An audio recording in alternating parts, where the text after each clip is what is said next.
Ça y est, c'est parti. Bonjour à tous. Bienvenue à ce moment où il va être question de planète. Bienvenue à ceux qui sont derrière leurs écrans d'ordinateur. Pour ceux qui sont dans la salle, on s'est vu déjà depuis ce matin, donc re-bienvenue.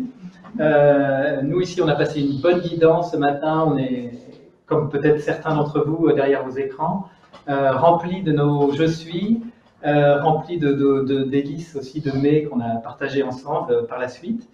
Et donc maintenant, il va être question de planète. Et donc le moment partagé ensemble s'intitule « Le dialogue avec les planètes ».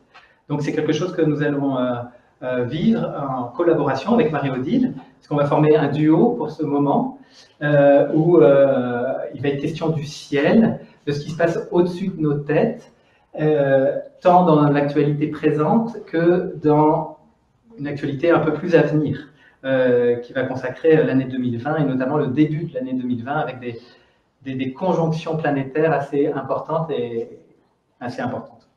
et qui vont vraiment ouvrir le bal pour 2020 et puis pour cette fameuse ère du Verseau dont on parle tant et dont je reviendrai un peu plus longuement dans mon introduction. Avant d'oublier, je vais commencer aussi par faire une annonce, puisque cette première en duo avec Marie-Odile va amener à des bulletins astrologiques qui vont s'appeler les bulletins d'Astrologix, de façon mensuelle, donc c'est-à-dire une fois par mois, sous ce même format. Donc il n'y aura pas de public, je serai seul ici, mais ce sera diffusé sur Internet. Donc la première aura lieu le 28 octobre, le lundi 28 octobre, à partir de 20h. Donc je choisirai l'actualité du moment, l'actualité du mois à venir, parce que ce sera à chaque nouvelle lune, plus ou moins, et aussi des faits marquants de l'actualité que j'aurais trouvé intéressants. Ce sera aussi l'occasion de parler plus longuement d'une planète qui me semble importante pour la période, enfin le jour en question, le mois à venir. Et donc j'introduirai la causerie, et puis après il y aura un échange, un dialogue avec des questions-réponses sous forme de chat ou sous forme de questions en direct, comme ça a été le cas avec toi, Marie-Odile, à ta première. Donc voilà, donc je suis content de ces rendez-vous qui vont maintenant prendre forme tous les mois. Donc je vais vous présenter un peu le plan un petit peu de notre moment partagé. Dans un premier temps, je vais évoquer deux sujets qui me semblent importants pour comprendre l'astrologie mondiale dont il est question là. C'est la relation des planètes avec la conscience humaine. C'est-à-dire, je vais m'intéresser aux trois grandes planètes qui influencent beaucoup le collectif, c'est-à-dire Uranus, Neptune et Pluton. Ces trois planètes ont été découvertes à des moments clés de l'histoire humaine ici sur Terre. Et donc, je vais vous partager un petit peu les relations là, qui ont eu lieu à la découverte des planètes et en même temps ce qui se passait sur la planète, sur Terre. Donc ça, c'est une première partie. Une deuxième partie, j'évoquerai, il est beaucoup question des ères astrologiques, donc j'évoquerai le passage de l'ère du Poisson à l'ère du Verseau. Donc c'est vraiment l'actualité, on verra qu'il y a des petites choses à évoquer là-dessus, qui sont tout à fait liées aussi à ce qui est vécu pendant les guidances, notamment que tu proposes, Marie. Donc c'est intéressant de faire le parallèle. Ensuite, on regardera les cartes du ciel, présentement du jour, et il y a une date importante qui va ouvrir 2020, c'est le 12 janvier 2020. Et donc, je vous présenterai aussi la carte du ciel de 2020.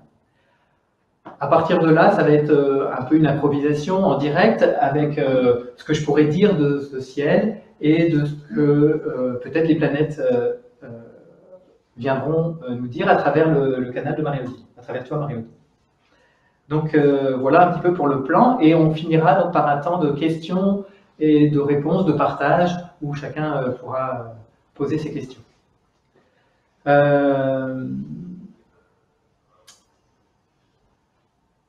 Peut-être pour introduire, c'est intéressant aussi de chacun d'entre nous là, de se relier à ces énergies du zodiaque, parce que c'est important de concevoir dans l'astrologie que j'essaie de faire passer, c'est-à-dire que ce qui est le ciel au-dessus de nous, il est contenu en nous.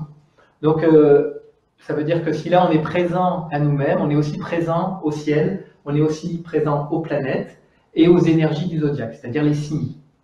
Et donc c'est intéressant là de prendre ce temps, chacun dans son intériorité, pour se relier, comme si on laissait venir à nous le zodiaque et les planètes, leur conscience, leur présence, dans chacun de nous. Et comme l'archange Michael nous invitait à ne pas le chercher à l'extérieur, c'est pareil. On a tendance à regarder le ciel et à oublier qu'il est en nous. Et donc c'est intéressant ce petit moment là de juste s'ouvrir à la présence des énergies et des consciences.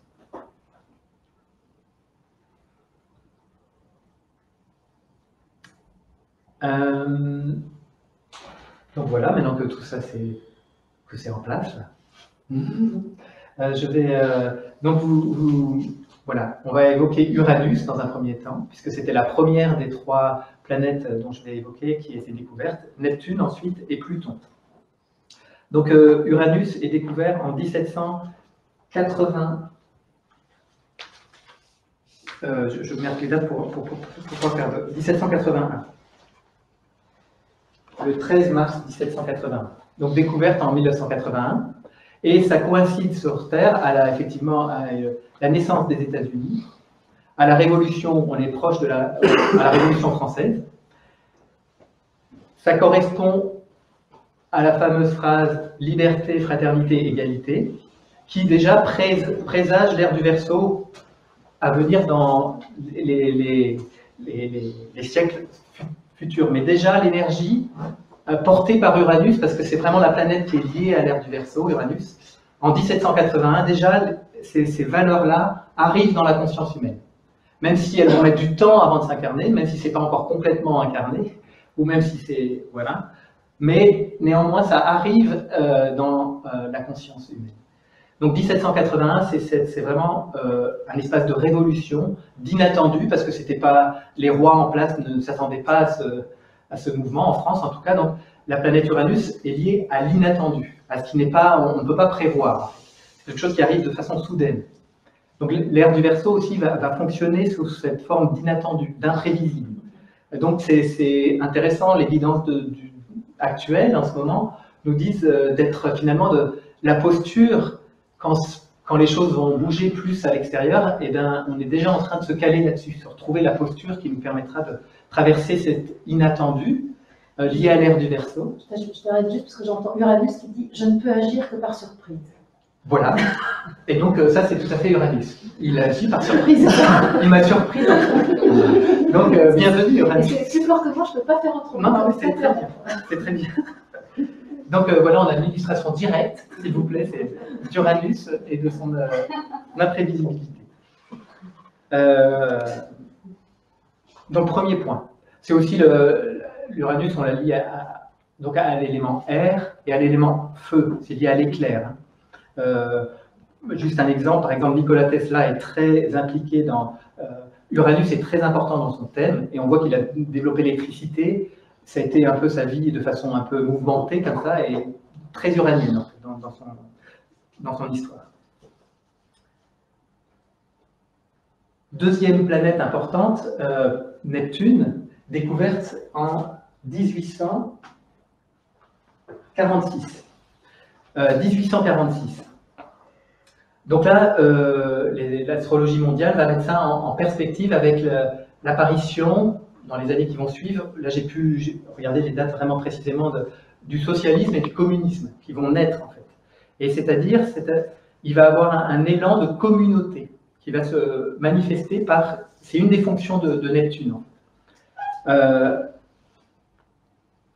Bien sûr, encore une fois, c'est des choses qui vont apparaître dans la conscience humaine, mais qui vont mettre bien plus de temps à s'incarner. On voit tout de suite les dérives qui a eu lieu après, dans la réalité humaine, après le passage de la découverte de Neptune. C'est-à-dire le communisme a eu une dérive aussi qui fait que le message s'est dilué, mais néanmoins il est déjà arrivé dans la conscience humaine. On va voir que Neptune est lié à l'ère des poissons, donc j'y reviendrai parce qu'elle va manifester 2 polarités. Quand on regarde le symbole de l'ère des poissons, il est fait de 2 arcs de cercle comme ci, qui représentent le passé et le futur, et d'un trait qui les joint.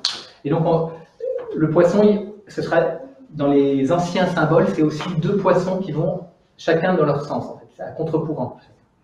Et donc, ça va manifester deux courants très forts, cette apparition de Neptune, c'est-à-dire un courant spirituel et un courant aussi beaucoup plus matérialiste, en fait. Et donc, cette dualité va aussi marquer fortement la suite après la découverte de Neptune. Et on voit que le courant matérialiste a pris le dessus, mais il y a eu des élans spirituels très forts aussi dans les années qui ont suivi 1840, avec la naissance des grands mystiques ou êtres éclairés du 19e, Sri Aurobindo, Mer, Krishnamurti, Steiner, enfin, il va y avoir tout, Blavatsky, etc., vont naître en fin de 1880, 1800, un peu avant le 19e. Et donc, un peu avant le 20e. Et voilà. Donc ça, c'est Neptune. Dernière planète importante découverte, c'est la planète Pluton. Découverte en 1930. Qu'est-ce qui se passe en 1930 sur Terre? On découvre le nucléaire, on découvre les forces plutonium, le plutonium, donc c'est-à-dire des forces incroyables présentes dans la matière. Ça va être aussi le début, même si le pétrole a été découvert avant, ça va être le début des trusts pétroliers qui vont se mettre en place. 1929, c'est aussi la crise financière. 1930, c'est aussi la découverte de la psychologie des profondeurs. Freud, puis Jung. Donc toutes ces thématiques sont très liées à Pluton, c'est-à-dire à l'inconscient collectif, mais c'est aussi une formidable puissance présente au cœur de la matière.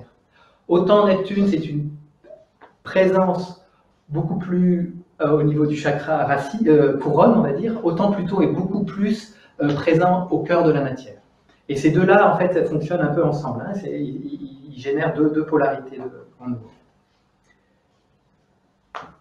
Donc, Pluton, c'est aussi lié soit à notre puissance intérieure, soit au pouvoir extérieur. C'est pour ça que Hitler va aussi, par exemple, manifester un pouvoir plutonien, puisqu'il va avoir une force de destruction, il va détruire voilà, plusieurs choses, et puis, mais il extériorise Pluton.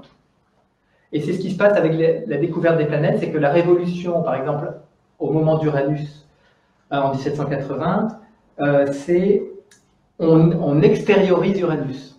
Alors que la révolution première qui est demandée, c'est une révolution intérieure. Neptune nous parle d'amour inconditionnel, aussi de communauté, mais on va extérioriser ça, plutôt que de découvrir d'abord cette qualité en nous-mêmes. Pluton, on va projeter collectivement le pouvoir sur l'extérieur, donc c'est tout le monde de la politique, du monde de la finance, etc., plutôt que de découvrir notre puissance présente en nous-mêmes. Et donc, c'est la façon dont un peu on fonctionne l'humanité jusqu'à ce jour, c'est-à-dire on extériorise les fonctions et on humanise les planètes. Donc même dans l'astrologie, on a humanisé notre regard sur les planètes.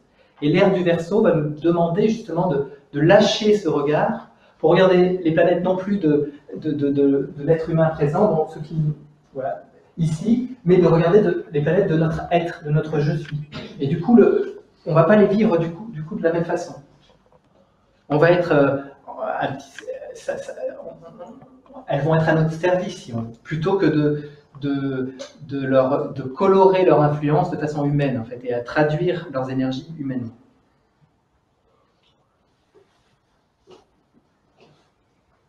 Aujourd'hui, là, depuis quelques années, on découvre de nouvelles planètes toujours dans notre système. Hein. Une en date, par exemple, en 2008, il me semble, c'est Eris. Donc, c'est une planète qui est encore plus loin que Pluton. Pluton, il fait le tour du zodiaque en 264 ans, pour vous dire. Et Eris, lui, en 500 ans. Donc, à chaque fois que notre conscience sur Terre évolue, on découvre de nouveaux astres et de nouvelles planètes. Là, on arrive aux confins de notre système, et quelque part, notre être, il se situe au-delà du système. Et c'est-à-dire qu'on est préparé à s'ouvrir aux étoiles qui sont bien au-delà de notre propre système solaire. Et de prendre conscience de notre nature on pourrait dire multidimensionnel, mais au-delà de l'astralité, au-delà du monde connu jusqu'à présent. Et donc là, on est juste à la frontière en ce moment, pour justement s'ouvrir à de nouveaux horizons, qui participent tout à fait à l'ère du Verseau, hein, parce que l'ère du Verseau, c'est on s'ouvre à plus loin encore, on découvre de nouveaux espaces. Donc voilà pour ce premier point qui me semblait intéressant et qui peut aussi, pour qu'on puisse vraiment comprendre ce lien commun entre les planètes et la conscience humaine et ce qu'on vit en tant qu'humain. Les grandes ères maintenant. Donc ici j'ai symbolisé l'ère du Poisson et vous remarquerez que maintenant du Verseau.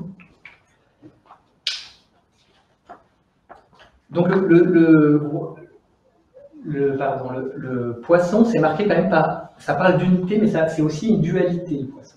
Et ici, on voit qu'il n'y a plus de dualité. C'est-à-dire qu'il n'y a plus d'opposés. Là, il y a des opposés, et là, les opposés n'existent plus. C'est deux ondes vibratoires. On remarque que ça, on dit que c'est un signe donc, de vibratoire d'ondulation. Donc, on remarque de fréquence. Toutes ces trois notions sont très liées à l'ère du Verseau. C'est très précisé pendant les guidances, notamment ce matin. Vous avez vraiment, on a senti qu'on était guidé par des fréquences très précises. Et quand j'entendais ça, je me dis, mais c'est tout à fait l'ère du Verseau. C'est-à-dire, on rentre dans un monde fréquentiel, on rentre dans un monde ondulatoire, où il n'y a pas d'opposé, où finalement la dualité disparaît, puisqu'on comprend qu'il y a une réalité derrière cette dualité qui unifie tout ce qu'on croyait séparé.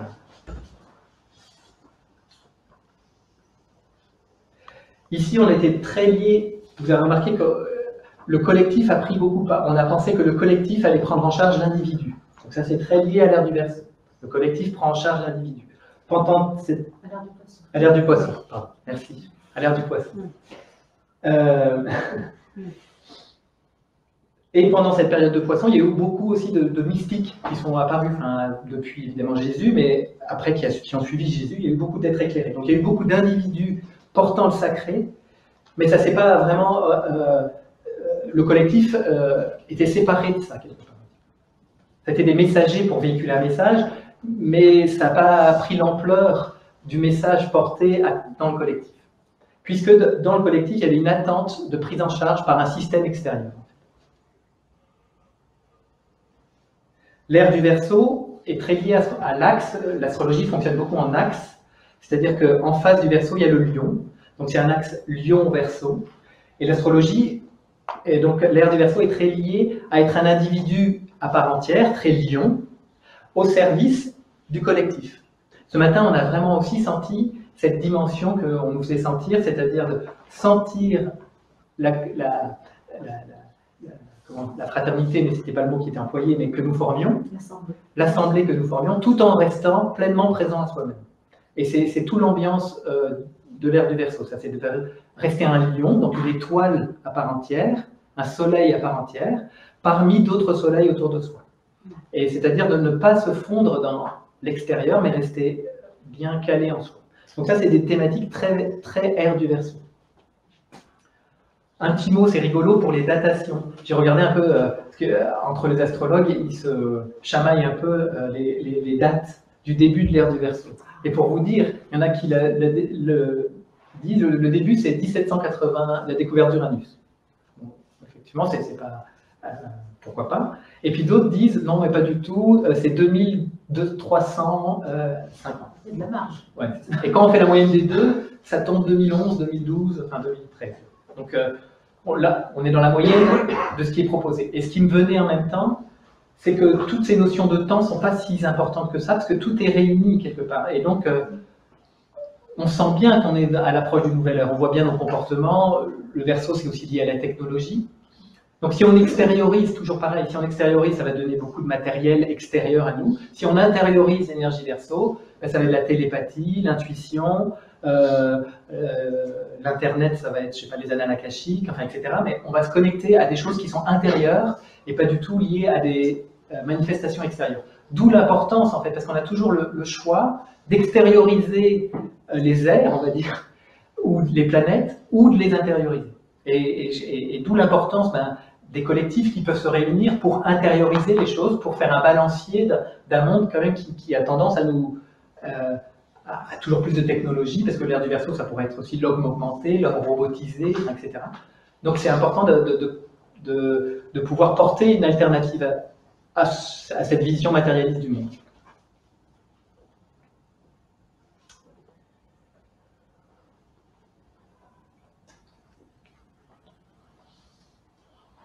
Donc voilà ce que je peux dire sur les airs, très brièvement comme ça. Non plus, c'est tout bien pour tout le monde? Ok. Marie-Odile, ça va? Ça va. Laurent? De temps en temps, j'entends J'entends des voix. Et surtout, interromps-moi. En même temps, je sens que c'est important que tu dises ça pour que l'expression des planètes ne soit pas magique et qu'il est important que tu dises ce que tu dis pour que le point de vue de l'observateur de la Terre soit entendu comme étant exactement tenant le même propos que ce que disent les astres. Et vous pouvez voir ce que nous sommes au travers de ce que vous captez de nous sur la Terre. Donc ton propos est prioritaire. Très bien.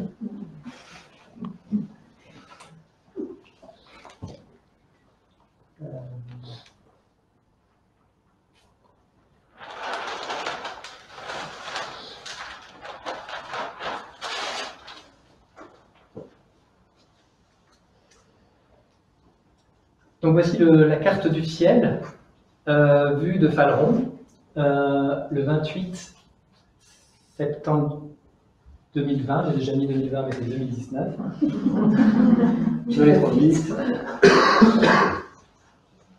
2019. Donc, je ne vais pas faire une étude complète du thème, c'est vous donner un peu l'ambiance du moment, faire une toute petite rétrospective depuis le début 2019, juste rapidement, qui est d'ailleurs toujours active, hein, parce qu'on va largement parler de ces trois symboles qui se situent en haut du thème.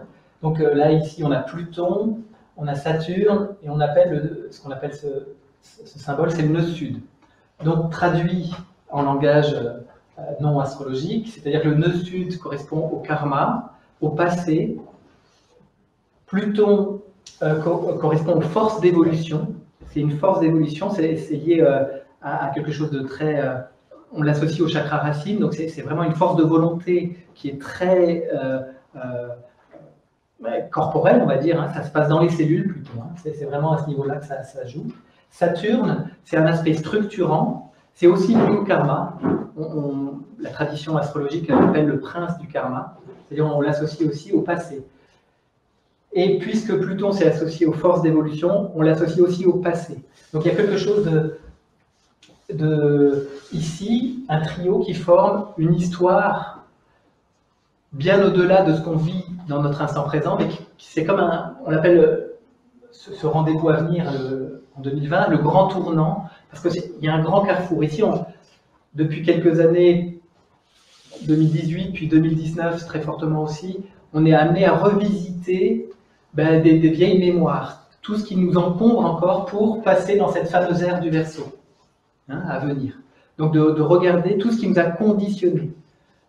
Le Capricorne, c'est un peu toute cette société patriarcale, donc c'est les mémoires de cette société patriarcale, où effectivement la loi du plus fort, la valeur de l'argent, les systèmes économiques, les structures extérieures ont pris le pouvoir sur l'individu. Et donc on est face aux conséquences, on pourrait dire, aux résultats de cette histoire qui remonte bien plus que les 50 dernières années ou les 100 dernières années, mais une longue histoire de l'évolution de la conscience humaine sur Terre. Donc c'est un carrefour qui nous demande d'être très authentique avec soi-même, très lucide, très transparent. C'est-à-dire parce que c'est pas forcément il ne faut pas tricher avec soi-même. C'est un moment, quand il y a Pluton et Saturne, c'est une exigence d'authenticité vis-à-vis de soi-même. Il est beaucoup question de transparence dans les guidances aussi. Et je trouve que c'est très lié à cette association-là, Pluton-Saturne. C'est-à-dire regarder avec vérité où vous en êtes, ce qui vous est utile pour la suite ou ce que vous ne voulez plus non plus. Donc c'est vraiment un moment où on peut déposer des choses pour laisser plus de place justement à ce qui vient. Et vous avez entendu que ce qui vient, c'est inattendu, donc il faut laisser de la place pour cet inattendu. Parce que si on est rempli de plein de choses, on passera à côté. Donc il faut se délester de quelques valises là. Encore, je pense que cette fin d'année, ça va nous mettre de plus en plus la pression jusqu'à la rencontre de Pluton et Saturne, précisément le 12 janvier prochain. Donc ça, c'est un moment énergétique fort que j'évoquerai aussi en tournant la page et en parlant de ça. Donc depuis le printemps, Saturne et le nœud sud sont conjoints, donc ils se suivent. Je ne vais pas rentrer dans le pourquoi, mais ils se suivent. Et là, à partir de la semaine dernière exactement, ils vont commencer à se séparer. Donc ça va un petit peu la pression du passé, du karma, va un peu se libérer. Mais une autre pression va naître, celle de Pluton et de Saturne, puisque ceux-là maintenant vont se rapprocher.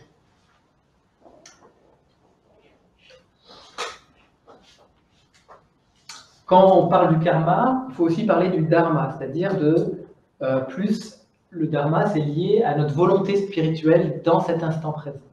Et le dharma, elle se situe dans le signe du Cancer. Donc le signe du Cancer, c'est un signe, on peut dire, créatif, sensible, où il est important d'être à l'écoute de soi. On l'associe à l'archétype. Mais cet axe, c'est intéressant parce que ta prochaine causerie sur Internet va évoquer ne plus être un enfant et devenir adulte. L'axe Capricorne, un maître. L'axe Capricorne Cancer est lié parent-enfant. C'est très lié à cette thématique-là. Et c'est-à-dire, c'est devenir responsable. Ça nous parle de responsabilité. Et devenir un maître. C'est-à-dire, je suis responsable de tout ce que la vie me renvoie. Et donc, je peux, de fait, traiter ce qui ne me convient pas et puis accentuer les choses qui me conviennent plus. Donc cet axe karmique nous invite vraiment à être à l'écoute intérieure, hein, de privilégier cette écoute intérieure. Cette sensibilité, tout ce monde des émotions, toute cette ambiance cancer. C'est un signe qu'on appelle cardinal, cancer, c'est là aussi pour initier des nouvelles choses. C'est plutôt, soyez créatifs, innovants, et c'est là où on aura de la guidance, en fait. Hein, le cancer commence le 21 juin, donc on l'associe beaucoup à la sensibilité, mais c'est aussi un signe très solaire, parce qu'il ouvre l'été, et donc c'est très créatif, il y a une explosion de la vie qui veut se dire, donc c'est important d'être... C'est là qu'on va aussi trouver des ressources. Parce que le dharma, comment ça fonctionne en astrologie, c'est humainement, on résiste un peu à y aller, mais une fois qu'on y est, on s'y sent hyper bien. Mais il y a un petit saut dans le vide. Et en fait, une fois qu'on y est, c'est là que notre âme et notre je suis déversent toute l'inspiration. Mais donc, il y a nos résistances qui nous disent non, non, non. Donc, tournons-nous aussi vers des initiatives nouvelles, de la créativité. Cancer, ça va nous sortir la tête un peu de l'ambiance karma, sans non plus le mettre un chiffon dessus, mais voilà, ça donne un équilibre à tout ça. Donc j'ai pris la carte du ciel de hier, parce que hier c'était une nouvelle lune. Donc nouvelle lune, ça ouvre le mois. Donc ça va ouvrir aussi un petit peu, puisque la semaine dernière c'était l'équinoxe, on peut dire que ça ouvre aussi les mois à venir, parce que là, on rentre dans une... le mois, yes. Le mois de l'année. Oui. Non, j'ai compris le mois, mais... Ah oui, le mois d'année. Peut-être c'est vrai aussi. Oui. Oui. On peut le voir comme ça. Donc là, on est dans des énergies très balance, qui nous parlent de relations, d'équilibre, de relationnel, hein. Ça nous parle beaucoup de relationnel, de beauté, de créativité aussi. Donc c'est plutôt ça ce qui est stimulé. La balance, l'archétype élevé de la balance, c'est cette capacité à sentir un monde d'harmonie, un peu de cet idéal qu'on pourrait se faire du paradis.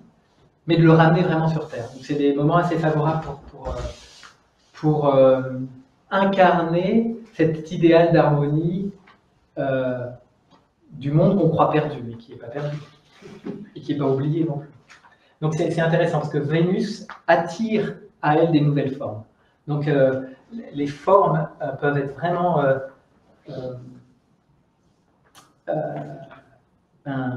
arriver dans notre conscience. Moi, je vais prendre la parole parce que je sens une présence dont tu n'as pas cité le nom. Je sens la présence de Mars. Très bien. Je ne sais pas pourquoi du tout, parce que je ne la connais pas plus que ça, mais je sens, il y a une colère en fait qui est là et qui a besoin d'être nommée. J'ai beaucoup de chaleur et je sens la présence de Mars qui me demande d'être citée. C'est tout ce que je peux dire. Okay. Je ne sais pas si l'astrologue dit. Ah oui, ça me donne chaud, moi. La présence de Mars. Et c'est ça, je sens cette chaleur et comme un bouillonnement, et ça fait déjà un petit moment que j'entends qu'elle dit, mais quand est-ce qu'on parle de moi? Quand est-ce qu'on parle de ce que j'apporte là? Comme si elle avait l'air de dire, mais d'accord, moi je ne suis pas dans le trio là, de tête, mais j'ai quelque chose à dire. Mais je ne sais pas quoi, David. Oui, ben on va évoquer Mars. Nous avons introduction de planète. Oui, c'est ça. Donc Mars, d'abord, c'est une force d'action. À l'ère du Verseau... Ça me soulage beaucoup. Hein. Je te remercie quand même parce que je sens que ça soulage quelque chose en moi parce que je commence à bouillir. Ah bah Mars, ça chauffe. C'est ça. La planète rouge, qui est liée au feu, notamment au feu. Mais, oui, parce qu'elle maîtrise, chaque planète maîtrise des signes. Donc la planète Mars maîtrise le signe du Bélier et le signe du Scorpion. C'est deux planètes de maîtrise. Donc où je voulais en venir, que les planètes qu'on dit individuelles, donc proches de nous, Mars, Vénus, Mercure, dans l'ère du Verseau, c'est comme si les fonctions représentées par ces planètes, donc Mars l'action, Mercure la pensée, Vénus les formes, les valeurs, la relation à l'autre, devaient être réinventées, renouvelées. C'est-à-dire qu'elles doivent être touchées par Uranus. C'est-à-dire que l'action ne vienne plus du même endroit. C'est que notre action, nos valeurs, notre pensée ne soient plus alimentées par la même énergie. Elle dit faites-moi confiance. Elle dit avant, je vous ai conduit à faire la guerre, là, je vous pousse à construire le monde. C'est ça. Donc, formidable énergie d'action. Une action inspirée. C'est ça. Mais faites-moi confiance. Là où je vous ai emmené dans le combat autrefois, aujourd'hui, je vous conduis dans la construction la plus sublime de vous-même et de votre société. C'est Mars. C'est très étonnant pour moi de dire ça. Et c'est chouette de renouveler notre regard sur les planètes, parce que Mars, on est effectivement le dieu de la guerre, mais pas du tout. À l'ère du Verseau, c'est une formidable énergie d'action. D'action inspirée. Si je sens, voilà, c'est ça. Mars, ça me fait faire ça. C'est mets-toi debout et marche. C'est ça.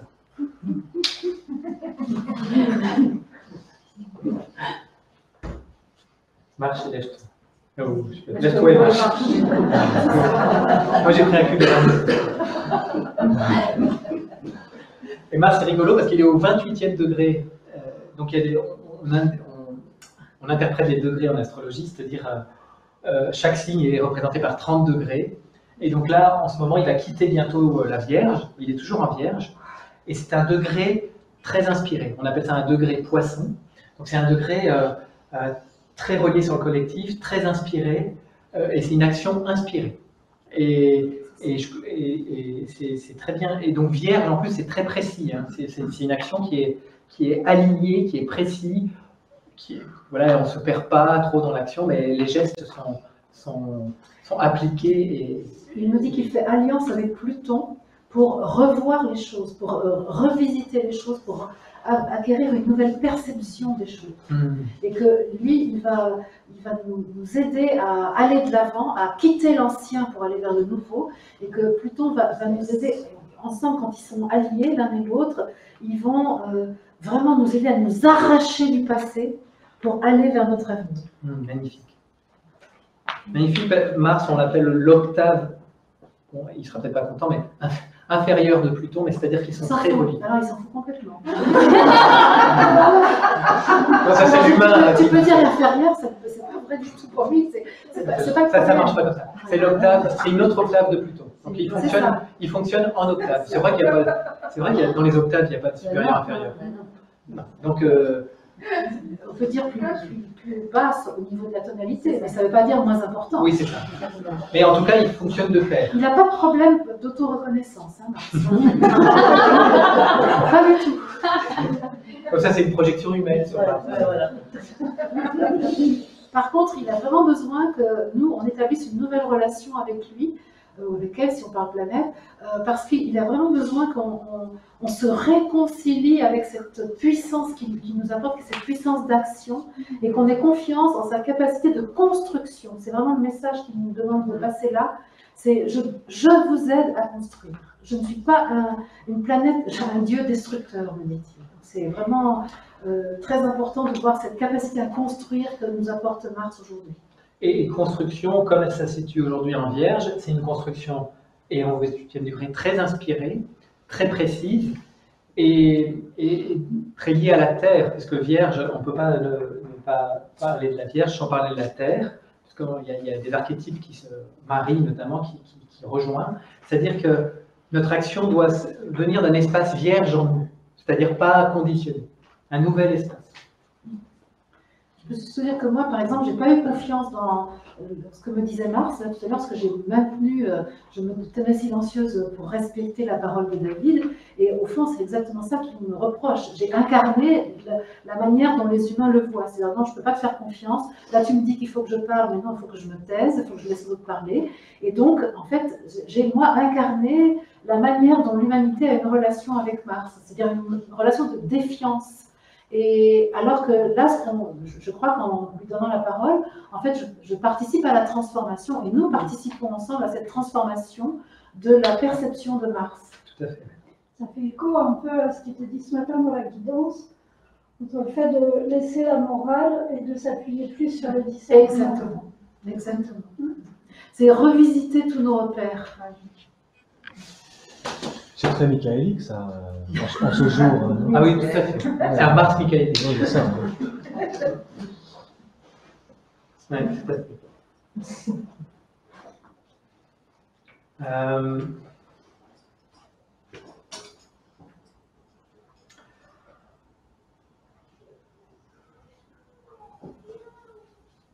C'est rigolo parce que tout à l'heure, Uranus est arrivé. Et il se situe au 6e degré, il est dans le signe du Taureau. Donc, de façon très générale, Uranus en Taureau va apporter une révolution, parce qu'on a vu qu'Uranus tout à l'heure c'était lié un peu à la révolution, dans l'ambiance Taureau, c'est-à-dire dans le lien à la matière, parce qu'on associe le signe du Taureau à la matière, à la Terre aussi. Et donc c'est notre relation à la Terre, à la matière qui va être révolutionnée, qui va être renouvelée. Pour juste une petite anecdote, Nikola Tesla naît alors qu'Uranus est en Taureau. Et c'est à son ascendant, donc ça fait une planète importante pour lui. Et sa vie a été faite d'inattendus, de découvertes incroyables. Donc on se retrouve dans une ambiance un petit peu comme ça, donc des nouvelles découvertes d'énergie, notamment, hein, d'énergie. Notre relation à l'alimentation peut être bouleversée, notre relation aux 5 sens, puisque c'est aussi lié au Taureau, peut être bouleversée, renouvelée. Le 6e sens, c'est Uranus, donc il va apporter du 6e sens dans nos 5 sens, c'est-à-dire aller au-delà de nos 5 sens matériels, de s'ouvrir et on voit très bien aussi dans les guidances en ce moment, il y a pas mal d'exercices justement de pratiques qui est proposée pour voir au-delà, sentir au-delà, écouter, entendre au-delà de notre perception habituelle. Donc c'est tout à fait ça l'effet Uranus-Taureau. Le fait qu'il soit inattendu aujourd'hui, c'est rigolo parce qu'il est en relation directe avec le Soleil et la Lune. Parce que vous voyez que le Soleil et la Lune sont au 6e degré. Donc il intervient, et on appelle ça un degré de quinconce. C'est-à-dire l'angle formé entre ces deux-là, c'est 150 degrés. Et une relation qu'on appelle quinconce en astrologie, c'est une relation de service. C'est se mettre, le Soleil et la Lune sont au service d'Uranus. Donc il y a du renouveau de l'ère du Verseau. Aujourd'hui, hein, donc c'est vraiment beau, parce que c'est un degré très précis. Donc son intervention tout à l'heure était tout à fait dans cet ordre-là. Deux petits mots avant de passer à l'autre carte, puisque ces événements ne seront plus lieu, mais toute l'année, il y a eu une relation entre Neptune et Jupiter. Une relation qui a formé un carré plus ou moins précis, très précis au printemps, très précis les jours derniers, là. Et là, maintenant, cette relation va se séparer. Et cet aspect, c'est quelque part l'invitation qui a coloré 2019, c'est se défaire de toute illusion qu'on peut projeter sur ce monde, que ce soit des illusions spirituelles, de choses un petit peu désincarnées, ou des illusions plus liées à notre monde humain, c'est-à-dire le monde des politiques qui ont plein de beaux messages, qui est très lié par exemple à Jupiter Sagittaire, mais on voit bien que les actions ne sont pas tout à fait liées au message. Donc c'est comme si on voit au-delà de l'illusion. Il y a bien des discours, il y a bien des choses qui se disent, mais dans les actes, dans les actions, il n'y a pas. Donc cet aspect est venu lever un voile un petit peu sur, qu'on imaginait bien déjà avant, mais accentuer ça. Et ça demande donc d'accentuer notre discernement. Parce que Neptune, ça peut nous envoyer très loin dans les étoiles. Et Jupiter, ça peut aussi nous envoyer très loin dans une réalisation plus matérielle, en fait. Donc, il y avait un peu ce tiraillement qui était une invitation à comment on va ancrer cette dimension d'amour inconditionnel représentée par Neptune dans nos sociétés, concrètement dans nos vies. Et donc, il y a tout un jeu de lever le voile, discernement, très, très marqué par cette relation qui a marqué 2019.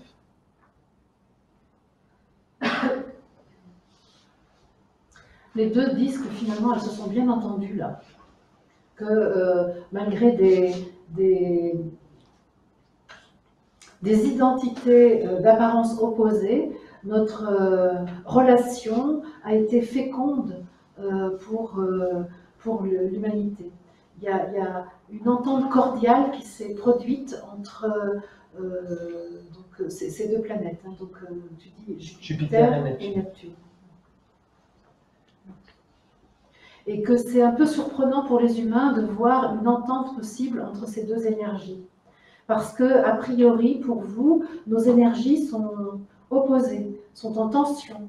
Or, là, nous avons agi en commun, nous avons agi ensemble. Nous agissons ensemble. Et nous faisons en sorte que vous puissiez réunir ce qui, a priori, pourrait être séparé. Elles parlent ensemble. Hein. C'est aussi étrange d'entendre deux voix réunies, en fait.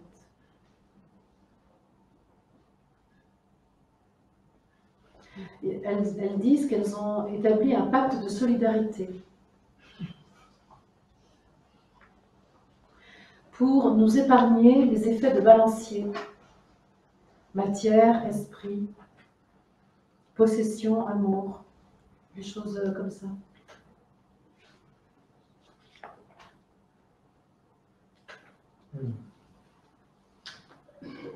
Et oui, tout à fait. Donc on voit bien l'association là qui est dite à travers Marie-Odile. C'est tout à fait quand il y a ce qu'on appelle des aspects aux planètes, c'est vraiment l'union de deux énergies qui viennent se manifester au même moment. Un carré, astrologiquement, dans la tradition astrologique, on dit oulala, des carrés. Mais en fait, c'est très intéressant parce que c'est des moments de tension apparents, mais qui n'en sont pas, mais qui invitent à une nouvelle conscience. C'est surtout ça. Et donc, les carrés sont tout à fait positifs. Parce qu'au contraire, il y a une dynamique. Contrairement à des aspects plus harmonieux, comme le sextile ou d'autres, hein, sans rentrer dans le jargon astrologique, mais où ça va de pair, en fait. Mais quand il y a la tension, justement, il y a une conscience qui est mise, qui est vraiment intéressante. C'est l'apparence opposée pour une action en réalité concertée. C'est ça. C'est une invitation que nous faisons à l'humanité de réconcilier ce qui vous paraît irréconciliable, d'unifier ce qui vous paraît séparé, d'unir ce que vous avez scindé. Et c'est tout à fait en ce moment des moments de guérir cet aspect de séparation, parce que Neptune et un autre aspect astrologique qu'on appelle la lune noire sont conjoints aujourd'hui, enfin hier et ces jours-ci. Et donc, une lune noire en poisson, il y a comme un fort idéal de paradis. Il y a le paradis perdu, il y a une conscience de ça, et on croit il y a la croyance liée à ça, qu'on s'est coupé de ce paradis perdu. Et l'association des deux est une opportunité de regarder ça en nous et de guérir justement cette croyance de la séparation, de ce paradis perdu. Et aussi de toutes les thématiques de sauveur extérieur. De vraiment se libérer de ça, parce que c'est signé parce que c'est en poisson, mais c'est vraiment se dégager de ça.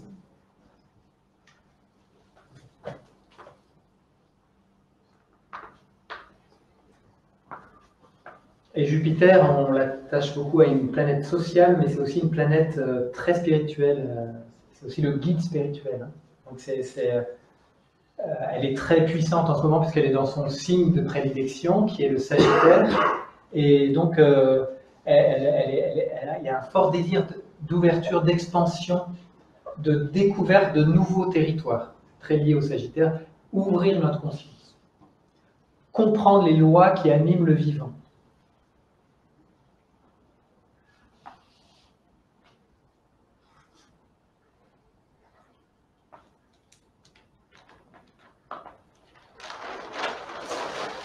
On fait un petit saut temporel, mais on sait que l'espace-temps, finalement, c'est facile.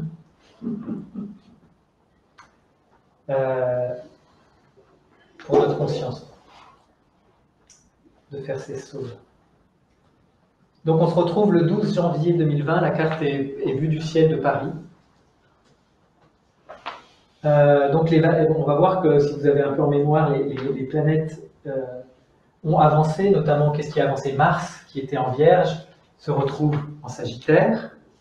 Là, il y a de la dynamique, là, parce que c'est une planète de feu dans un signe de feu.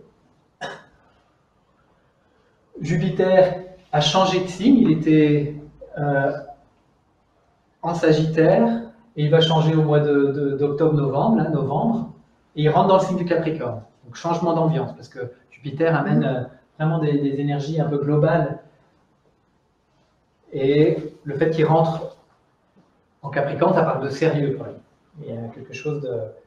Autant il y a un côté expansif en Sagittaire, autant en Capricorne, ouais, ça parle de sérieux. Et surtout cette fameuse conjonction qui se met en place.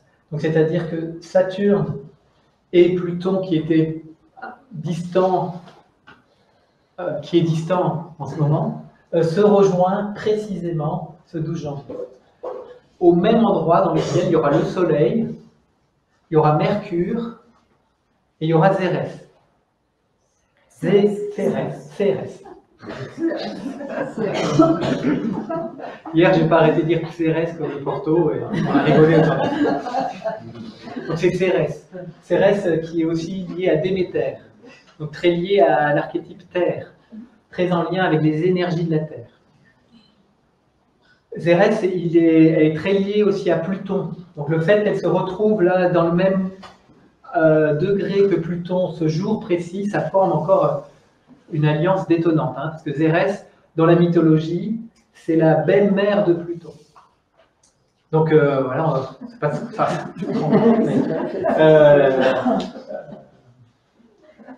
Mais en tout cas, Cérès nous parle d'accueillir notre double nature en général. Ombre et lumière, ou... voilà. Donc qu'est-ce qu'on peut dire de cet aspect? En tout cas, le Soleil me demande que tu parles de lui. Bah, très bien. Si tu veux bien. Oui. On risque de te donner des ordres. Non, moi je suis d'accord. Le Soleil est très présent là et dit que c'est important de s'intéresser à son rôle, à sa place et au rayonnement qu'il va apporter en cette journée. Donc le Soleil, au mois de janvier, c'est au cœur de l'hiver. Donc c'est très intériorisé, la fonction solaire en Capricorne. C'est la préparation des cycles à venir, hein, du printemps. Donc la nature du Soleil, on la connecte tout le temps à l'intérieur, mais plus particulièrement les temps d'hiver. C'est comme si notre Soleil intérieur allait recevoir vraiment de l'influence très fortement de Pluton. Et ça parle de régénération, ça parle de renouvellement de peut-être de sa lumière. Il va beaucoup éclairer tout ce que nous allons recevoir. C'est ça. C'est-à-dire qu'on peut compter sur lui pour apporter de la lumière sur tout ce qui va être capté et qui, a priori, pourrait sembler difficile à accueillir. Et le Soleil va offrir son rayonnement à tout ce qui va être émis des autres planètes. Et c'est important de se souvenir que dans ce charivari, le Soleil va toujours continuer à éclairer à l'intérieur de nous, puisque là, bon, les journées seront encore très courtes, puisque la journée la plus courte, c'est le 21 décembre. Et donc, le Soleil est vraiment à l'intérieur. C'est ça. Et ce sera d'autant plus présent que la nuit, la pleine lune, c'est le 10 janvier. Donc on sera encore sous l'influence de pleine lune. Donc la pleine lune nous renverra on aura le jour, mais la nuit, la lumière solaire sera complètement présente. C'est comme si le Soleil, le jour et la nuit, sera présent à l'extérieur, mais on pourra vraiment le connecter 24 heures sur 24. Il est vraiment très content que tu parles de cette permanence de sa présence.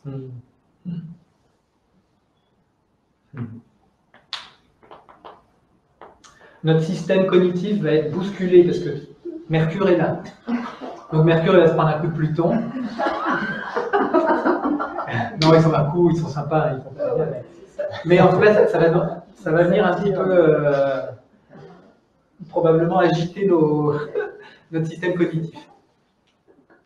Agiter pour comme Saturne est là, on peut aller à explorer un peu ce que ça peut vouloir dire. C'est de structurer de façon nouvelle notre système cognitif pour être adapté voilà, aux énergies à venir. Mais ça peut être un peu voilà, bousculant à l'intérieur de son cerveau. Mais pas seulement parce qu'on associe Mercure au cerveau, mais c'est aussi un aspect très manuel, il est très lié aux mains aussi. Donc voilà, il est très inspiré. Mercure, vous voyez, il y a une coupole sur sa tête. Il peut vraiment recevoir. Donc c'est ne pas stigmatiser justement le mental, là, mais ça peut être un excellent outil de réception des énergies en provenance de Pluton, de Saturne. C'est curieux parce que quand tu parles de Mercure, il y a quelque chose qui me dit qu'il est endormi. Là, peut-être maintenant, hein, pas forcément à ce moment-là. C'est comme là, si maintenant, là tout de suite, il était un peu endormi. Bah, en balance, il est plus... Là, il est peut-être plus tiède. Je sais pas, non, c'est un cimetière.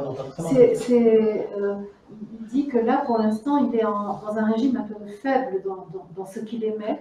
Il est un peu dans une manière très affaiblie d'émettre son énergie. Là, tout de suite, là, aujourd'hui. Oui, c'est ça. Aujourd'hui.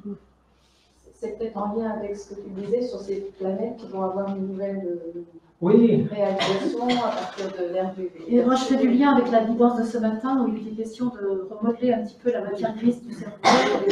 Et peut-être c'est effectivement cette manière de diminuer la place que la pensée a dans notre conscience. C'est ça, en fait, c'est ce qu'il veut dire. Tout à fait. Et que ça, c'est déjà en préparation, que vous avez à avoir confiance en ma capacité à m'adapter aux forces des autres planètes qui vont arriver ultérieurement et qui vont vous demander à vous de penser différemment, de raisonner différemment, raisonner au sens raison, hein, pas raisonner au sens résonance.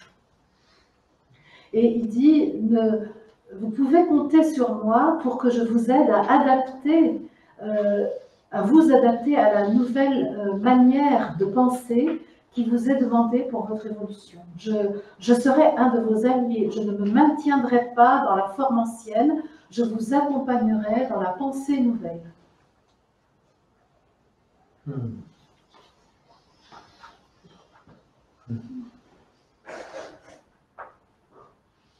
Donc on va être vraiment dans l'énergie Capricorne. J'avais relevé une petite chose qui me semblait intéressante. Je vais le trouver rapidement. Si je le trouve rapidement.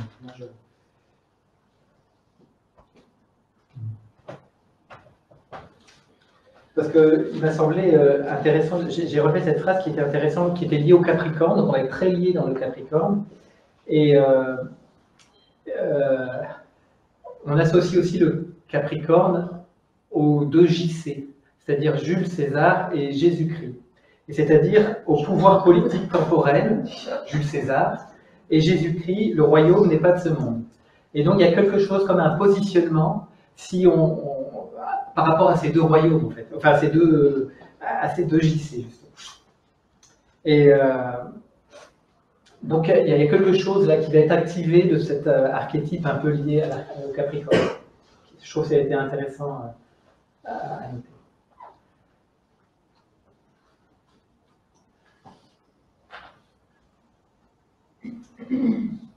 On verra qu'ici, il y aura aussi une activation intéressante parce que ce jour présent du 12 janvier, il y aura une conjonction exacte de Jupiter et du karma et du nœud sud.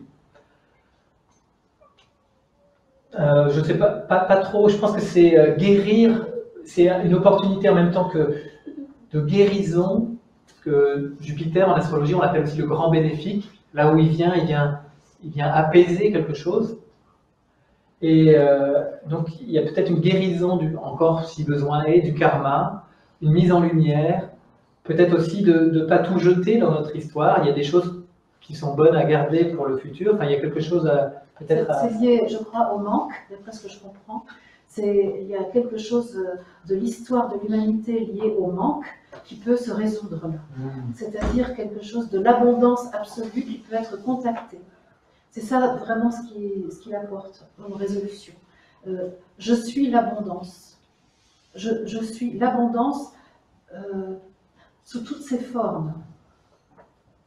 Je vous apporte là la conscience que vous ne pouvez manquer de rien. Donc par rapport au karma, je crois que c'est intéressant. Ouais, très intéressant. Et c'est intéressant cette présence de Jupiter, parce qu'il va venir un petit peu balancer les forces d'énergie, Pluton, Saturne, qui vont être probablement très déstructurantes pour notre système en place. Jupiter va apporter une force de guérison, d'abondance nouvelle, on pourrait dire, pour peut-être reconstruire, enfin en tout cas aborder la réalité avec un autre regard. En tout cas, il y a quelque chose qui nous invite, qui nous inclut, qui nous associe à lui. Quelque chose qui nous, comme un père qui vient rassembler sa famille, en fait, et qui vient nourrir en abondance l'ensemble de la famille, et qui pourvoit à tous les besoins. Je sens beaucoup de bonté là, dans cet instant.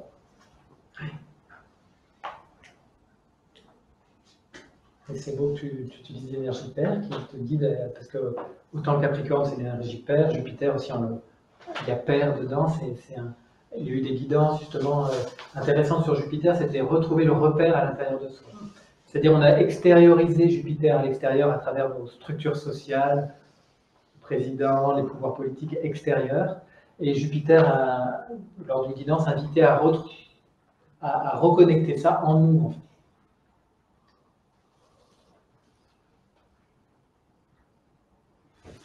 En fait, on pourrait voir, je peux voir l'image de Jupiter qui se met en connexion directe avec notre estomac, par exemple. Bien sûr, symboliquement, l'estomac, c'est-à-dire la nourriture en permanence. Il y a comme un lien direct qui s'établit avec la conscience de l'humanité. Ce n'est pas individuel, c'est collectif. Là, ce que je dis. Voilà, on l'associe au foie, Jupiter. C'est lié à la digestion. Intéressant aussi de voir Vénus qui sera juste à la fin du signe du Verseau. Je n'ai pas noté le degré, mais je dois l'avoir là peut-être. Oui. Au 29e degré. Donc c'est une Vénus très inspirée. Nous aurons ce jour-là, très inspirée. Inspirée à des nouvelles formes très liées au Verseau. Donc c'est très intéressant en même temps qu'il y a cet aspect qui déstructure, déconstruit les structures actuelles qui ne sont plus adaptées à l'ère nouvelle. Donc ça va être le travail de Jupiter, de Pluton et de Saturne qui vont un peu mettre en tout cas l'humanité en face de leur construction et qui ne sont plus visiblement adaptés à la conscience de l'être humain d'aujourd'hui. Et donc on le voit bien hein, que nos structures sont vacillantes, très vacillantes en ce moment. Ça c'est vraiment le point d'orgue qui va signifier les structures financières, les structures administratives, tout ce qui porte la société, ça va être complètement... on va être face à leur dysfonctionnement. Et donc ça va devenir insupportable, notamment pour les gens qui travaillent dans toutes ces structures, d'être dans des structures plus adaptées, parce qu'ils vont s'épuiser, les gens. Il n'y a plus d'énergie dans ces structures. Et donc, elles ne sont plus opérantes. Donc en parallèle, Vénus sera en Verseau et sera très tournée vers l'ère nouvelle. Donc c'est intéressant quand, à côté de cette grande conjonction, il y a un aspect de respiration pour l'ère nouvelle.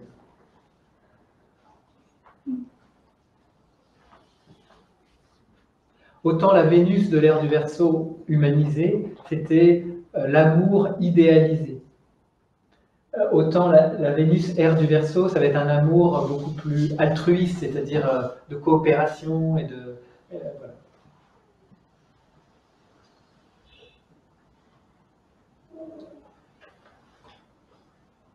Là, il est 3h30 et j'ai bien envie de laisser un espace un peu plus ouvert où chacun va pouvoir poser des questions. Et qu'est-ce que tu en penses, Marie-Odile? Vous êtes d'accord?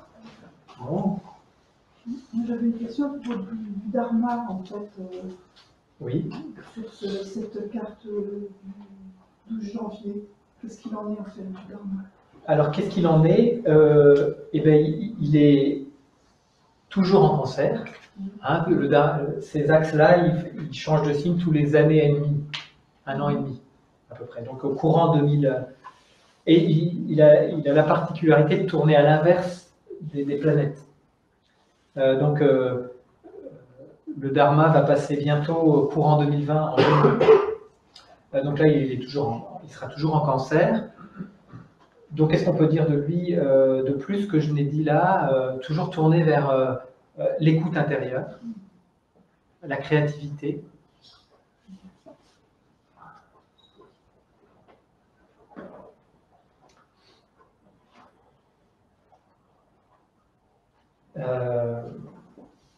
Et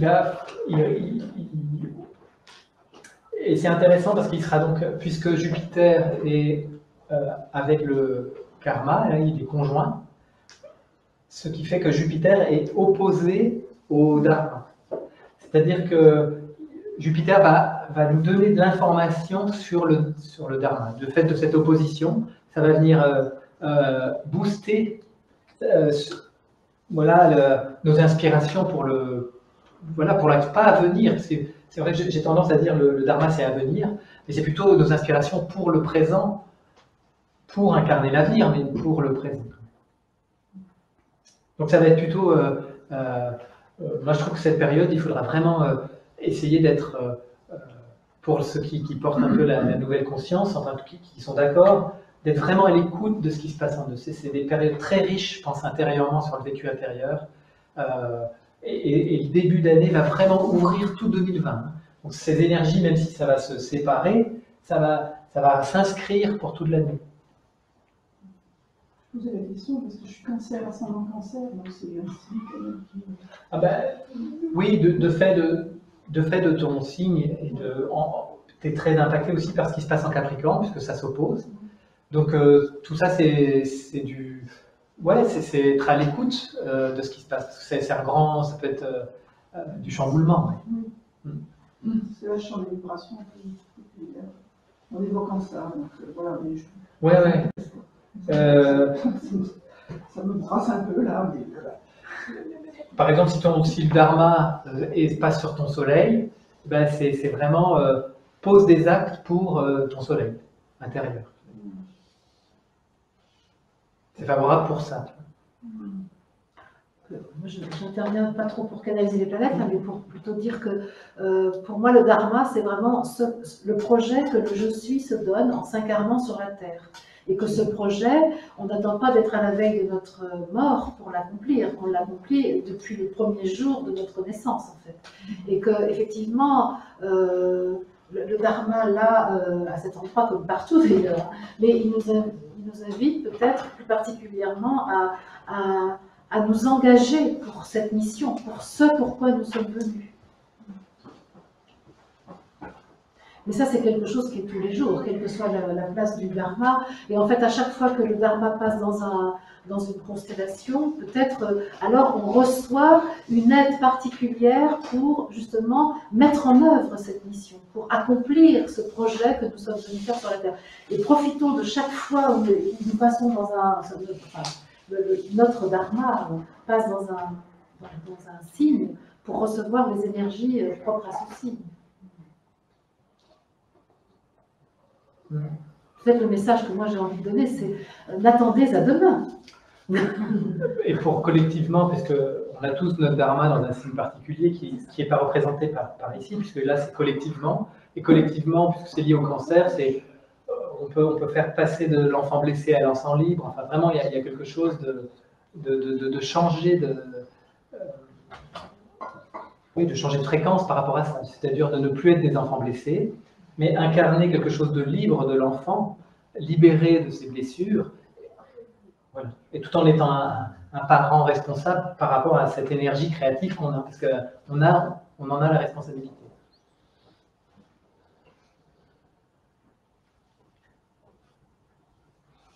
Mais c'est des mots, quand ça passe sur le soleil, vraiment, c'est des moments très inspirants.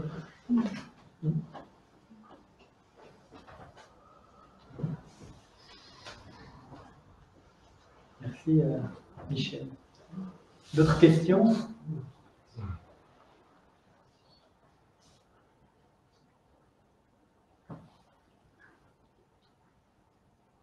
Tout à l'heure, j'avais une question concernant l'air. On va passer à l'ère du Verseau, comme tu disais tout à l'heure, mais en gros, c'est quoi une ère?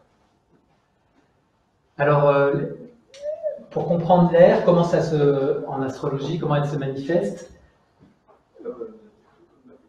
moi je vais essayer d'être pas trop précis parce que je risque d'être imprécis dans ma recherche de précision parce que je n'ai pas forcément la connaissance tout à fait précise. Mais c'est lié aux précessions des équinoxes et c'est lié à l'étoile qui alimente le 21 mars le bélier sur Terre. C'est-à-dire que à l'ère du bélier, la constellation du bélier était au 21 mars. À l'ère du poisson, la constellation des étoiles qui anime le bélier, c'est le poisson. Donc ça change. Donc ça change. Et ça change tous les 2160 ans. C'est parce que ça bouge d'1 degré tous les 72 ans. Donc 26 000 ans à faire le tour. Certains, je trouve que c'est intéressant, évoquent le fait que si on remonte 26 000 ans en arrière, on tombe sur, a priori, l'Atlantide. Donc on est en résonance avec cette période. Parce que c'est des cycles, puisqu'on rentre dans l'ère du Verseau, la dernière fois qu'on s'est retrouvé dans cette ère-là, c'est 26 000 ans en arrière. Donc ça tombe, a priori, d'après des datations sur l'ère de l'Atlantide. Donc on révise en fait. C'est ça, on revisite. On vient faire nos révisions. Et on actualise des choses qu'on connaissait à cette époque-là avec une nouvelle conscience néanmoins. Avec tout un chemin parcouru, il y a eu une guidance très belle là-dessus. C'est-à-dire qu'on réactualisait l'Atlantide sans les risques du pouvoir liés aux connaissances qu'on avait en Atlantide.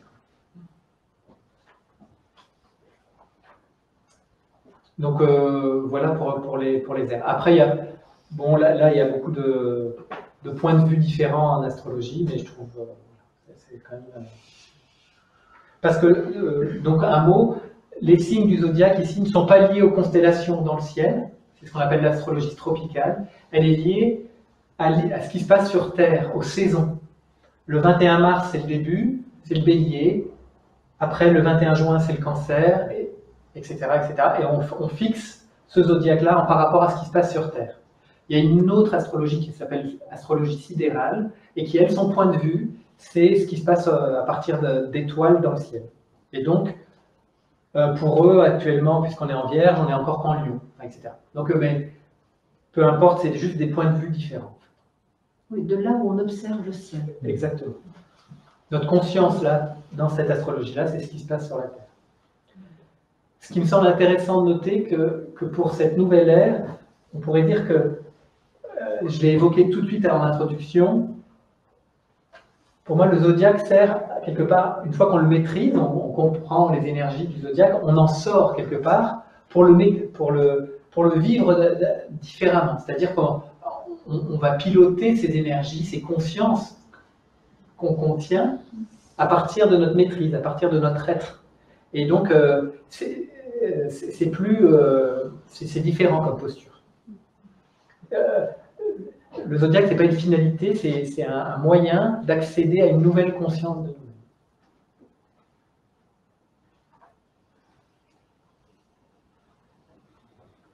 Merci, Michael.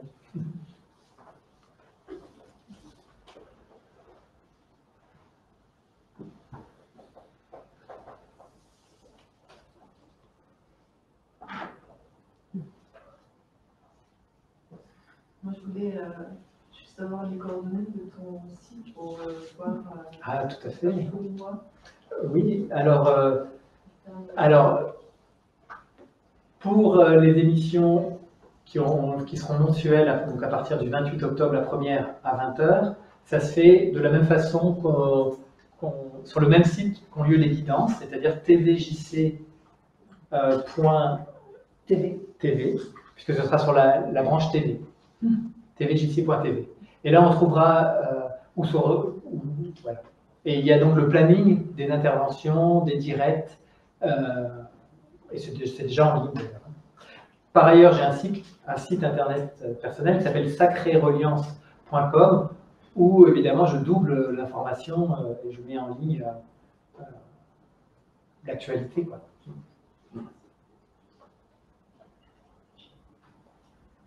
Est-ce que tu peux nous parler de la dernière planète découverte Eris. Ouais, j'ai regardé rapidement un petit peu ce qu'il en était d'Eris.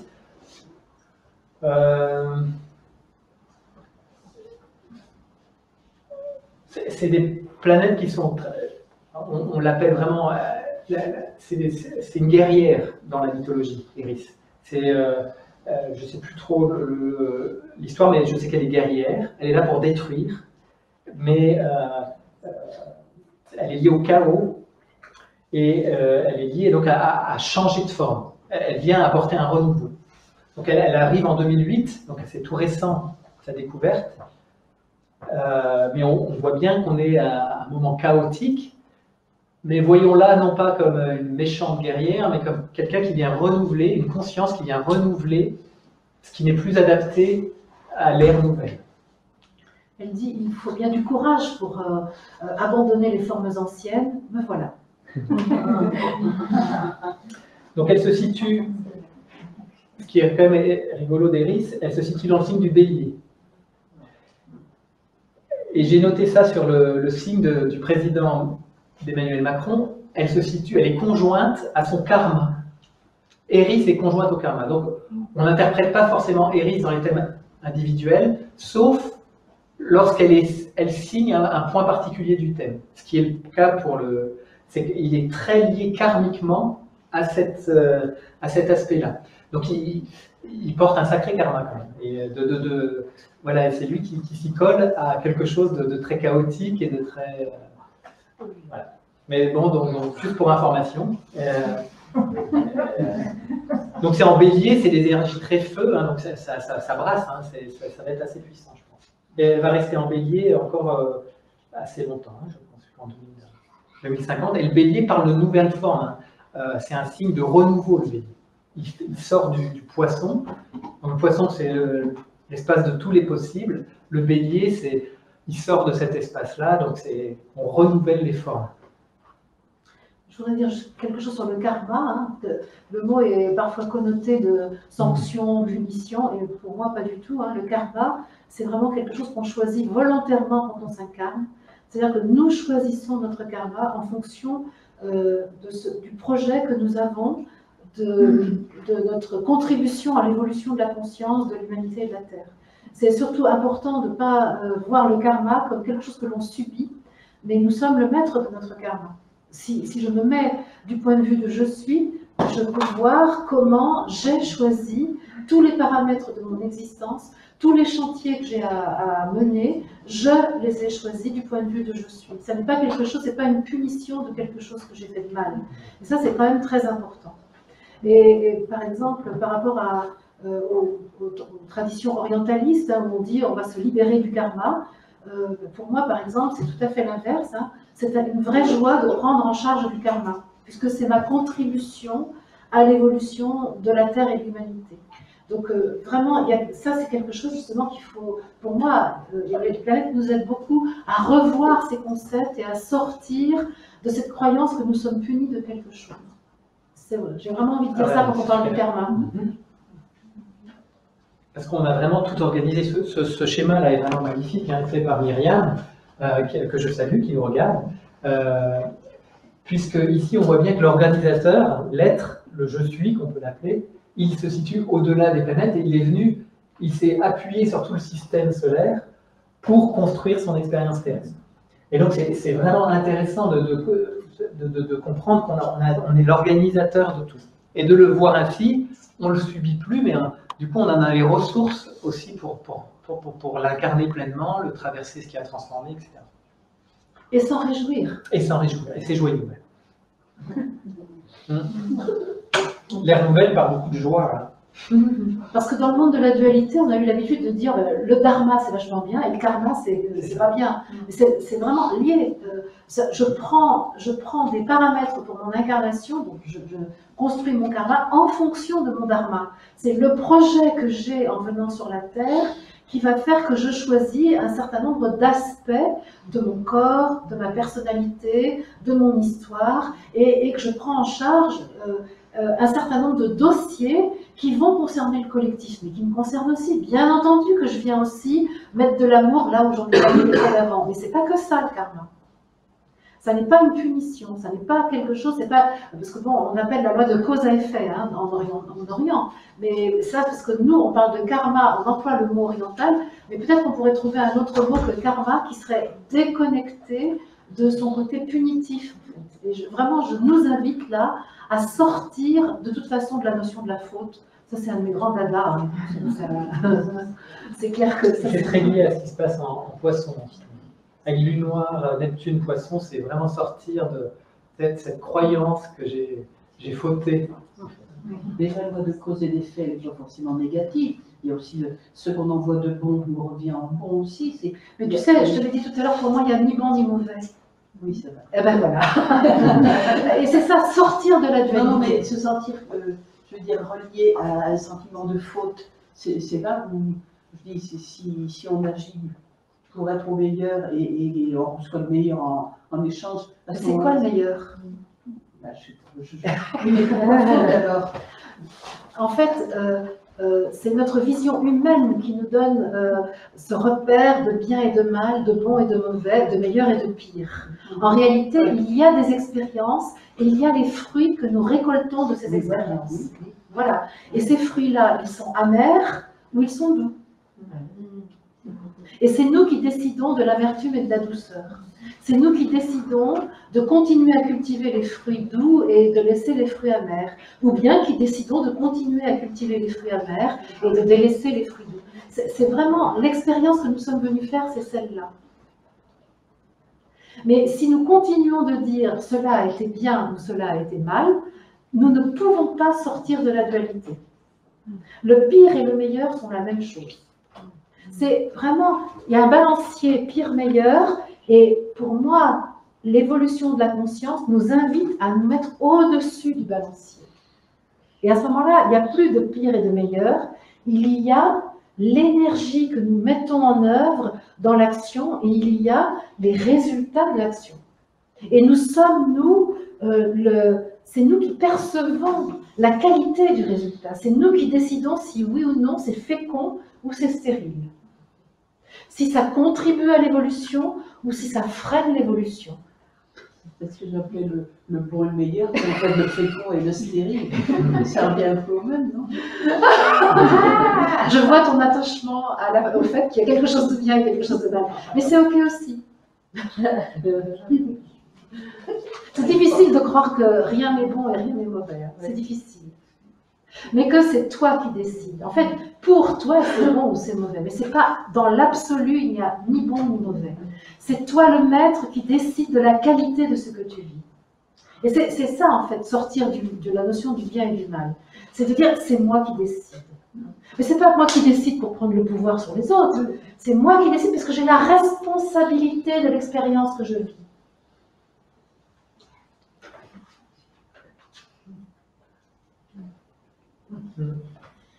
Oui, c'est tout à fait ça, c'est le sens qu'on va donner à notre expérience.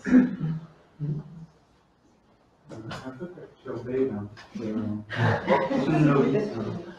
Le karma, c'est quelque chose qu'on a collé à vie, ou alors c'est quelque chose que vous construisez avec ce que vous vivez? Le karma, c'est quelque chose que, enfin, dans la tradition, ce sont les paramètres avec lesquels nous arrivons sur la Terre et qui sont en fait décidés par le plan spirituel de nous-mêmes. C'est-à-dire que lorsque nous nous incarnons, nous venons avec un sac à dos, en quelque sorte. Et ce sac à dos, on va vivre avec lui tout au long de notre existence. Ça ne veut pas dire qu'on ne va pas le gérer. On va le gérer, donc on va le faire évoluer en permanence. Le sac à dos, je le dépose, je regarde ce qu'il y a dedans et j'en fais quelque chose. On peut dire ça, le karma. Mais je prends un sac à dos en fonction de ce que je veux faire. Donc je prends dans mon sac à dos les outils dont j'ai besoin, je prends aussi les freins dont j'ai besoin, on peut dire les faiblesses dont j'ai besoin. Et les faiblesses, je vais constater qu'elles sont faiblesses et je vais pouvoir m'employer à les transformer en force. En ce sens-là, je suis le maître de mon karma aussi dans mon incarnation. C'est-à-dire que je vais le transformer en permanence. Par contre, on va constater que dans une même existence, on va souvent avoir les mêmes expériences, mais mises en scène différemment. Mais au fond, si on regarde la structure des expériences, c'est à peu près toujours les mêmes. On va se retrouver, par exemple, avec une déception qui va revenir régulièrement. J'ai fait confiance et tout à coup, je suis trahi. Je l'ai fait dans ma famille quand j'étais petite, je l'ai fait dans mes boulots, je l'ai fait avec mes amis, parce que ça, c'est mon karma, c'est ce que je suis venue faire. Je suis venue apprendre que je suis moi-même source de la confiance. Donc, je vais mettre en place des expériences de déception de la confiance pour construire ma propre confiance, par exemple. Donc, on va dire que la trahison de ma confiance fait partie de mon karma, mais c'est pour mon dharma, pour l'apprentissage de ma confiance en moi-même. Je ne sais pas si ça répond à ta question, Étienne. C'est important parce que c'est pas quelque chose qui est figé. Ah non, rien n'est subi. Rien n'est subi. Oui, Jean-Marc. J'aurais besoin d'une précision, s'il te plaît. À partir du moment où tu décides de prendre en charge ton karma, tu vas aussi servir la Terre et l'humanité dans son ensemble. Est-ce que tu pourrais apporter une précision, s'il te plaît, à cette... Il y a toujours deux niveaux, effectivement. Je me permets, David? Oui, vas-y, c'est bien. Il y a toujours les deux niveaux, hein, parce que l'incarnation humaine, elle a un sens individuel et elle a un sens collectif. C'est-à-dire que notre existence ici n'a de sens que par rapport à l'entité conscience humaine qui nous donne vie, en fait. Nous, on est une cellule du corps humain, on peut dire. Quand je dis corps humain, le corps de l'humanité. Et donc, lorsque nous venons, et d'ailleurs aujourd'hui nous sommes nombreux sur la Terre, plus nombreux qu'avant, parce que les cellules se sont spécialisées, on peut dire. Les cellules de l'humanité se sont individualisées, ont pris une singularité particulière. Et donc, lorsque nous venons sur la Terre, en fait, nous venons en tant que délégués de la conscience humaine pour faire quelque chose pour la conscience humaine. Mais en même temps que nous le faisons pour le collectif, le meilleur moyen de le faire, c'est de le faire pour nous-mêmes. Ce que je fais pour moi, je le fais simultanément pour le collectif. Nous sommes membres de la fraternité humaine, qu'on le veuille ou qu'on ne le veuille pas. Mon voisin est mon frère. C'est-à-dire que c'est une cellule voisine de la cellule que je suis. Donc c'est pour ça que quand on aura compris ça véritablement, on arrêtera de détester notre voisin. C'est comme si la cellule de mon index gauche se mettait à détester la cellule de mon majeur gauche. Quel chantier! Ben, c'est ce qui se passe dans l'humanité. Et ça, c'est tout à fait propice au changement d'air, c'est-à-dire l'ère du poisson où il y avait un peu de séparation, et l'ère du Verseau où c'est de la résonance, et là, il n'y a rien de séparé en fait. Et donc, si on agit sur un endroit de la conscience, ben, par effet vibratoire, ça agit sur l'ensemble. C'est ça. Si j'agis sur cette cellule-là, j'agis sur l'ensemble de mon corps. Ça, c'est merveilleux. Alors, ça ne veut pas dire qu'il faut que je dise oui à tout ce qui m'arrive. J'ai le droit de dire là, quand tu appuies là, ça me fait mal. Et de faire en sorte de ne pas avoir mal. Mais ce n'est pas pour autant que je dois détester l'autre. C'est ça la différence. Et à l'inverse, entendre que l'autre dise non par rapport à ce que moi je... Ah ben ça va de pair. Voilà. Si moi je me donne le droit de dire non, ça veut dire que je peux accueillir le non de l'autre. C'est bon, enfin. Oui. Mais par contre, je peux aussi ne pas être d'accord avec le non de l'autre. La question pour moi, c'est toujours de savoir que nous prenons la responsabilité de ce que nous avons à vivre. Tout le temps, tout le temps, tout le temps. Et effectivement, de nous reconnaître aujourd'hui comme membres de la fraternité humaine, comme cellule du corps de l'humanité, ça pour moi c'est tout à fait de l'ère du Verseau. Exactement. C'est une belle conclusion. Ouais, c'est vrai. Je pense que j'en dirais pas mieux. Moi j'aimerais savoir... Une dernière question. Ouais. Oui. Comment toi tu conseillerais des gens qui ne savent pas, comme moi par exemple, qui n'a pas la connaissance de ça, de se laisser influencer par les énergies des planètes, voilà, comment toi tu le vis peut-être déjà, et puis est-ce que tu as des conseils par rapport à ça? Moi, ce qui me vient de façon tout à fait ludique, là, depuis 15 jours, j'ai créé un petit jeu de cartes où je fais un tirage de cartes avec les planètes et les signes et les maisons. Bon, mais, imaginons déjà les planètes et les signes.